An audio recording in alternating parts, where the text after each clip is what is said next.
సిద్దిపేట జిల్లాలో వడ్ల కొనుగోలు అంశం రాజకీయ సెగలు పుట్టిస్తోంది. ధాన్యం సేకరణలో ప్రభుత్వం అవలంబిస్తున్న కొత్త విధానంపై మాజీ మంత్రి ఎమ్మెల్యే హరీష్ రావు తీవ్రస్థాయిలో ధ్వజమెత్తారు.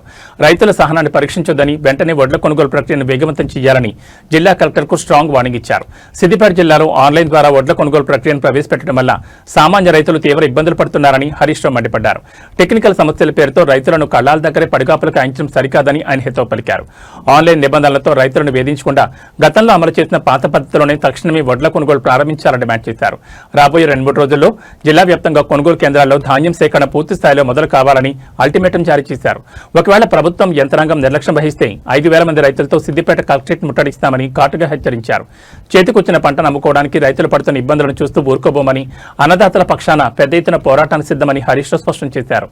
మరి ఈ హెచ్చరికలపై జిల్లా యంత్రాంగం ఎలా స్పందిస్తుందో చూడాలి. ఒక ప్యాడీ క్లీనర్ ఇస్తే కొట్టుకుంటున్నారు. ఒక ప్యాడీ క్లీనర్ తో 100 కుప్పలు ఎప్పుడు సాఫ్ కావాలి?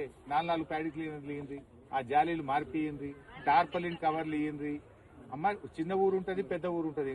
ఒక ఊరికి ఏరియా పెద్దది ఉంటది. ఇప్పుడు నారాయణరావుపేట మండల హెడ్ క్వార్టర్, నేను నారాయణరావుపేటలో ఉన్నా. దీనికి 4 ఇచ్చినా తక్కువనే జల్లెళ్ళు. 2 ఇస్తే ఎక్కడ అందుతాయి? ఆ జల్లెల్లో కూడా ఒక జాలి పనిచేస్తలేదు.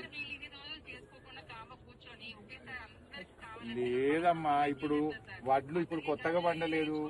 కలెక్టర్ గారు మీరు ఏమనుకోవద్దు, మీరు రైతు బిడ్డనే. వడ్లేం కొత్తగా వండలేదు, గవర్నమెంట్ ఏం కొత్తగా కొంటలేదు. ఎప్పుడు లేని ముచ్చట ఇప్పుడు పెట్టిరు కొత్త కథ ఈ సంవత్సరం.